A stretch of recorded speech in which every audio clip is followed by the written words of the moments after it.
আসসালামু আলাইকুম রহমতুল্লাহ।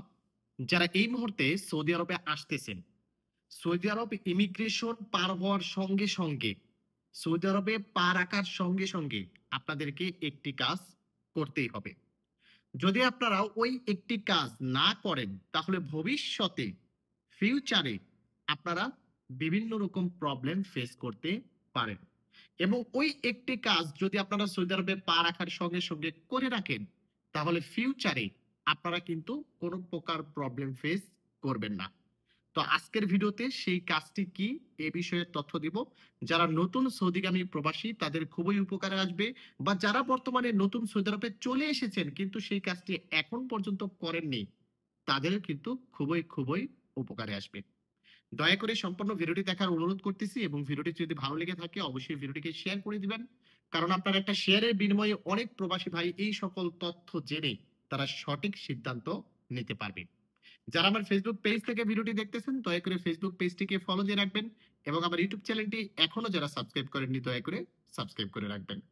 তো আপনারা প্রত্যেকেই জানেন ইতিমধ্যে আমাদের বাংলাদেশে অফিস ওপেন হয়েছে। আমরা সেই বাংলাদেশ অফিসে সৌদি আরবের work visa, Jiara visa, visit visa, personal visit visa, উমরা ভিসা 14 দিন, এমনকি 3 মাসের ফ্যামিলি উমরা ভিসা, সব ধরনের সৌদি আরবের যাওয়া সংক্রান্ত কাজ সহ আমরা ভিসা সংক্রান্ত কাজ করতেছি। যারা আমাদের বাংলাদেশ অফিসে সরাসরি ভিজিট করতে চাচ্ছেন আমি স্ক্রিনে লোকেশন দিয়ে দিব, অর্থাৎ ঠিকানা দিয়ে দিব, এবং আমাদের বাংলাদেশি মোবাইল নাম্বারগুলো দিয়ে দেবো অফিসের। আপনারা সরাসরি কল করে আমাদের অফিসে ভিজিট করতে পারেন।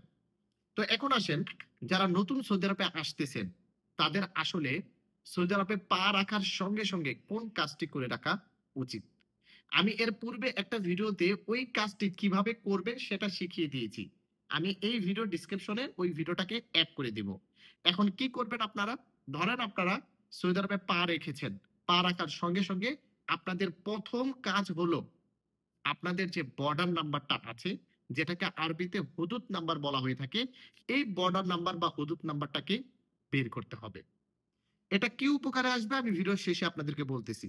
ঠিক আছে, কি উপকারে আসবে একটু ধৈর্য সহকারে আপনারা ভিডিওটি মনোযোগ সহকারে শুনুন, তাহলে বুঝতে পারবেন। এই বর্ডার নাম্বারটা কি জানেন? যখন আপনার ভিসাটা তোলা হয়েছে, এই সৌদি আরবে ভিসা যখন তলব দিয়ে ভিসাটা তুলছে কোনো কোম্পানি বা কফিলের নামে ভিসাটা তোলা হয়, তখনই কিন্তু এই হুদুদ নাম্বার বা বর্ডার নাম্বারটা তৈরি হয়ে যায়। ওই ভিসা নাম্বারের সাথে হুদুদ নাম্বার বা বর্ডার নাম্বারটা তৈরি হয়ে যায়। এটাই হচ্ছে আপনার পরিচয় নাম্বার। এট ফার্স্ট পরিচয় নাম্বারই হচ্ছে আপনার বর্ডার নাম্বার বা হুদুদ নাম্বার। আমরা আগে মনে করতাম যে আমাদের সৌদি আরবে পা রাখার পর যে সৌদি এয়ারপোর্ট থেকে ইমিগ্রেশন অফিসার আমাদের পাসপোর্টের যে নাম্বারটা লিখে দিত ওটাকেই আমরা হুদুদ নাম্বার বা বর্ডার নাম্বার বলে থাকি। কিন্তু এটা কিন্তু তারা কি দেখে লিখতো, ওই যে ভিসাটা যে আপনার পাসপোর্টে লাগছে, যে ভিসাটা এট ফার্স্ট তোলা হয়েছিল, ওই ভিসা নাম্বারের সাথেই কিন্তু এই হুদুদ নাম্বার বা বর্ডার নাম্বারটা আসছে। ওটাই কিন্তু সৌদি আরবে পা রাখার পর ইমিগ্রেশন অফিসার আপনার পাসপোর্টে লিখে দিত। কিন্তু যখন থেকে ই ভিসা চালু হয়েছে তখন থেকে কিন্তু এই কাজটা আর ইমিগ্রেশন অফিসাররা করে না। মানে আপনার পাসপোর্টে হাতে লিখে দেয় না। যার কারণে কিন্তু আমরা জানিও না বুঝিও না যে আমাদের কোনো একটা বর্ডার নাম্বার বা হুদুদ নাম্বার আছে কিনা। এটা আমরা বুঝিও না জানিও না, যার কারণে বের করার প্রয়োজনও মনে করি না। কিন্তু এই যে আমাদের পরিচয় পত্র, এট ফার্স্ট পরিচয় পত্রই হচ্ছে আমাদের বর্ডার নাম্বার। এটা যে আমরা বের করে রাখলাম না, এটার কারণে আমাদের ভবিষ্যতে নানা রকম প্রবলেম ফেস করতে হতে পারে। এখন আসুন, কি প্রবলেম ফেস করতে হতে পারে। যেমন ধরেন আপনি আসছেন কোন একটা কফিলের আন্ডারে বা কোম্পানির আন্ডারে। এখন সেই কফিল বা কোম্পানি আপনার ইকামা করে দিল না। বর্ডার নাম্বার হচ্ছে আপনার প্রথম পরিচয় পত্র। যখন ইকামা হয়ে যাবে তখন আর বর্ডার নাম্বারের প্রয়োজন নেই, তখন আপনার দ্বিতীয় পরিচয় পত্র হচ্ছে ইকামা নাম্বার। আর এই ইকামাটাই হচ্ছে আজীবনের জন্য আপনার পরিচয় পত্র। তখন আর বর্ডার নাম্বারের প্রয়োজন হবে না। কিন্তু আপনার কফিল আপনার কোম্পানি আপনাকে ইকামাই দিচ্ছে না, আপনি জানেনও না ইকামা হইছে কি হয় নাই। এক্ষেত্রে আপনার ওই বর্ডার নাম্বারের প্রয়োজন হবে। আপনার ওই পরিচয় নাম্বারটা দিয়ে আপনি কিন্তু আপনার ইকামা হইছে কি হয় নাই এগুলো ডিটেলস আপনি বের করতে পারবেন। সেটা কিভাবে বের করবেন? আমি বারবার বলতেছি, ভিডিও ডেসক্রিপশনে আমি বর্ডার নাম্বার বের করার একটা ভিডিও রেখেছি, লিংক দিয়ে রেখেছি। আপনারা সেখান থেকে দেখে নিবেন। আর যারা ফেসবুক পেজ থেকে ভিডিওটা দেখতেছেন আপনারা প্রথম কমেন্ট বক্সে দেখবেন আমার ভিডিও লিংকটা দেওয়া থাকবে। ঠিক আছে? ওটা দেখে দেখে আপনারা বর্ডার নাম্বারটা বের করবেন। ঠিক আছে? একদম ইজি।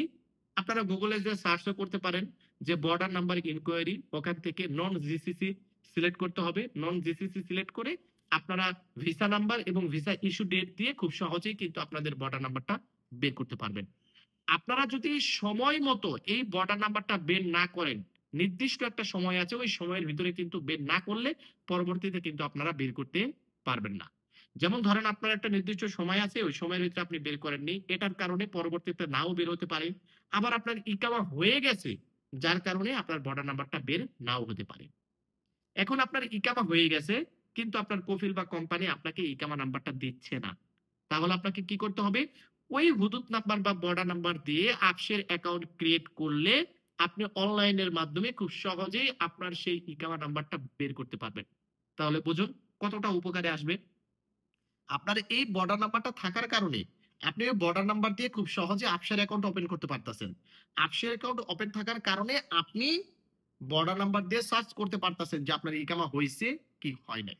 হয়ে গেলে আপনি অনলাইন থেকে খুব সহজেই কিন্তু ইকামা নাম্বারটিকে বের করতে পারতেছেন। তাহলে এটা সুবিধা না? যার কারণেই কিন্তু আমাদের ওই বর্ডার নাম্বারটি বের করে রাখা খুবই খুবই জরুরি। এই ভুলটা কেউ করেন না যে আপনি আসছেন কিন্তু আপনি জানেনই না আপনার বর্ডার নাম্বার কোনটা। এই ভুলটা কেউ করেন না। আপনার একবার ইকামা হয়ে গেলে আপনি কিন্তু সেই বর্ডার নাম্বারটা বের করতে পারবেন না। আর বর্ডার নাম্বারটা থাকার কারণে আপনি খুব সহজেই কিন্তু ইকামা নাম্বারটা বের করতে পারবেন। কোন টাকা পয়সা খরচ করতে হচ্ছে না। অনলাইনে সার্চ দিয়ে আপনি ইকামা নাম্বারটাকে বের করতে পারবেন। কিন্তু বর্ডার নাম্বারটা না থাকলে আপনার যাওয়াজাত পেইন্ট তুলতে হবে অথবা নতুন করে আপনার ইকামা নাম্বারটাকে তুলতে হবে। অনেক ধরনের ঝাই-ঝামেলার ভিতরে আপনি পড়তে পারেন। তাই আপনাদের এট ফার্স্ট কাজ হচ্ছে আপনি সৌদি আরবে পাড়া দিছেন। সঙ্গে, সঙ্গে আপনার ভিসা ইস্যু ডেট এবং ভিসা নাম্বার দিয়ে আপনি আপনার বর্ডার নাম্বারটা ইনকোয়ারি করে রাখবেন। আশা করি বন্ধুরা বুঝতে পেরেছেন। খুবই ইনফরমেটিভ। অনেক প্রবাসী ভাইয়ের উপকারে আসবে। যারা নতুন আসতেছে তারা কিন্তু এই বিষয়গুলো জানে না। যার কারণে নানা রকম প্রবলেমে পড়ে। যা আপনাদেরকে অনুরোধ করতেছি ভিডিওটিকে শেয়ার করে দিবেন। ভালো থাকবেন, সুস্থ থাকবেন, তৌফিক আলের সঙ্গে থাকবেন। আসসালামু আলাইকুম।